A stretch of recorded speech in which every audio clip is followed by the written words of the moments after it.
Hello, ladies and gents, boys and girls, people of all ages, sexualities, and identities, and welcome back to another Doctor Who review. And today's Doctor Who review is none other than The Colony in Space.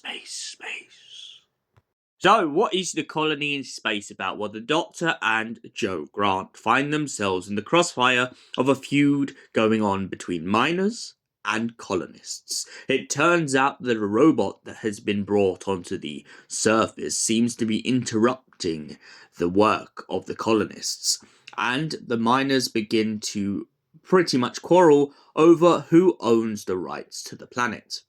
It all breaks out into a giant civil war, and the Doctor and Jo must sneak away and try and find a way to resolve the situation, by in turn stopping the robot for one, and figuring out what this planet really was used for.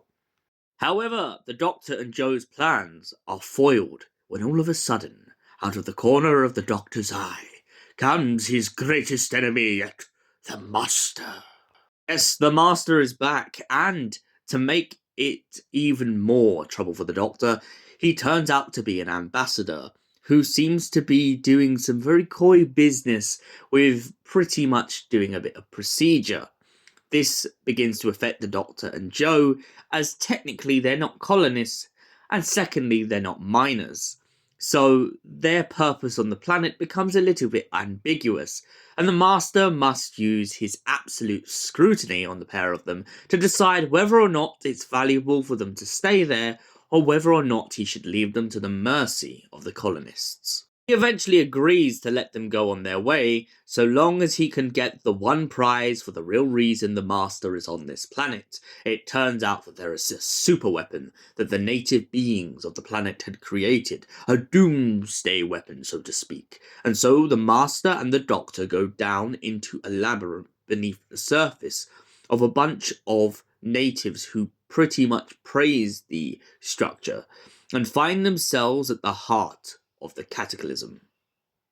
They meet an old oracle who speaks of the doomsday weapon and mentions how it must never, ever be used again, and how all the weapons on the planet have been forbidden for this purpose. But the Master is greedy, and so, without a care in the world, he begs the oracle to let him use the weapon.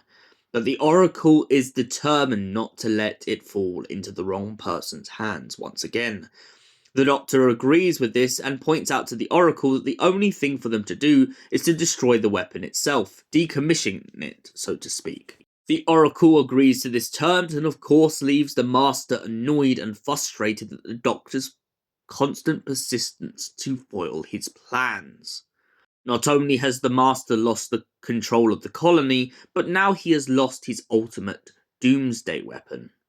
Doctor and Jo return to the colony after the underground is sealed once and for all, and Jo asks whether the Doctor believes that the Master really escaped. The Doctor points out that he believes of course his old friend escaped. He always seems to find a way, and they will see him very, very soon. So, The Colony in Space, Doctor Who. What did I think of this story? It's chaotic, it's brilliant, and Roger Delgado once again knocks it out of the park with his great performance of the Master. The thing I like the most in this story is how Roger Delgado doesn't only just come across as this authoritative figure, but the way that he plays up that role of him being an ambassador, so much so that he's, in other words, getting into the Doctor's head. I just love this so much because I feel like those are the moments that really shine through in his character. I also love the conflict with the Doctor and Jo in this situation. They've landed on a planet, they found themselves goodness knows where, and now they're at the mercy of pretty much everyone on the planet. It's a base under siege story, lined with so much development. And for that reason, I give it a solid 8 out of 10. Thank you for watching, and we'll see you in the next Doctor Who review. Until then, Goodbye, you beautiful people, and have an incredible night.